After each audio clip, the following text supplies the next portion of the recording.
আমরা সম্মত হয়েছি, ওনারা আসবেন, কিন্তু কি প্রক্রিয়া আসবেন সেটার কিছু পলিসিগত জায়গায় আমরা বলেছিলাম যে তাদের কাছে আমরা আমাদের আদর্শগত জায়গাটা ক্লিয়ার করেছি।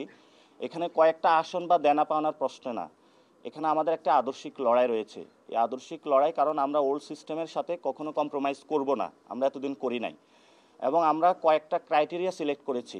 আগামীর ইলেকশনটা হবে সন্ত্রাসের বিরুদ্ধে, আগামীর ইলেকশনটা হবে চাঁদাবাজের বিরুদ্ধে, আগামীর ইলেকশনটা হবে দুর্নীতির বিরুদ্ধে, আগামীর ইলেকশনটা হবে নারীদের পক্ষে, আগামীর ইলেকশনটা হবে আলেমদের পক্ষে, আগামীর ইলেকশনটা হবে তরুণদের পক্ষে। তো তিনটা জিনিস বিপক্ষে, তিনটা জিনিস পক্ষে। এই আদর্শিক জায়গাটা ক্রাইটেরিয়ার ভিত্তিতে আমাদের যারা হিন্দু ভাইরা রয়েছেন, বুদ্ধিস্ট ভাইরা রয়েছেন, অ্যাজ এ সমন্বিতভাবে আগামীর যে পার্লামেন্টটা হবে, পুরো বাংলাদেশে যতগুলো জাতিসত্তা রয়েছে সবার একটা সম্মিলিত রূপ, নতুন একটি বাংলাদেশের স্বপ্নের আমরা যাচ্ছি ইনশাল্লাহ। আমি তো বলেছিলাম যে ফেব্রুয়ারিতে ইলেকশন হবে কি না, স্টিল কনফিউশন আছে ফেব্রুয়ারিতে ইলেকশন হবে কি না।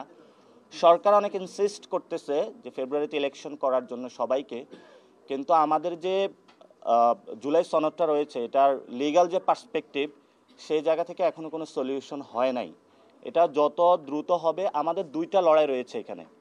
একটা হলো আমাদের সংস্কার প্রক্রিয়া সম্পূর্ণ করতে হবে এবং দ্রুত গতিতে আমাদের গণতান্ত্রিক উত্তরণে যেতে হবে। অনেকেই বিভিন্নভাবে বলার চেষ্টা করে থাকে যে জামায়াত ইলেকশন চায় না, এনসিপি ইলেকশন চায় না। এগুলো হলো তাদের একটা প্রোপাগান্ডা। যদি বাংলাদেশে অতি দ্রুত গতিতে সুন্দর একটা ইলেকশন কেউ চেয়ে থাকে, সেটা সবার আগে এনসিপি চাইবে।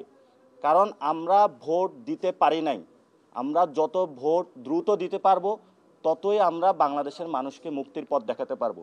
তো এই ভোট যে দেওয়া, এটা তো যারা দিয়েছে, যারা ভোট চুরি করেছে তাদের আবেগের চেয়ে বড় জায়গাটা, আবেগের জায়গাটা আমাদের। আমি জীবনে ভোট দিতে পারি নাই, ফলত এই জায়গাটা আমার যত ভোট দ্রুত দিতে পারবো এই জন্য আমি মাঠে নেমেছিলাম, রক্ত দিয়েছিলাম।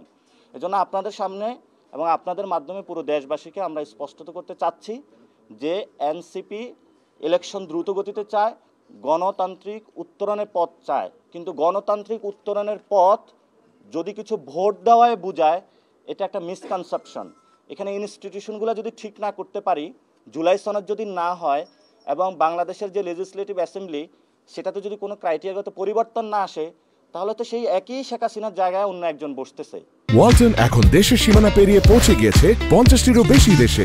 ওয়ালটন, ঘরে ঘরে বিশ্বজুড়ে। এই জন্য আমরা এই জায়গাটা কনফার্ম করার জন্য বলতেছি।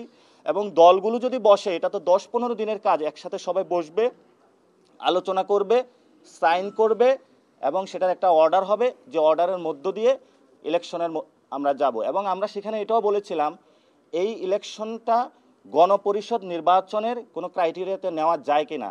তাহলে ইলেকশন হলো, ইলেকশন হওয়ার পরে তারা একটা কমিটি গঠন করে দিল একটি নতুন সংবিধানের জন্য, আর যারা ওই লেজিসলেটিভ অ্যাসেম্বলিতে থাকলো তারা অ্যাক্টিভ মেম্বার হিসাবে হলো, পার্লামেন্ট দেশকে রান করে নিয়ে গেল।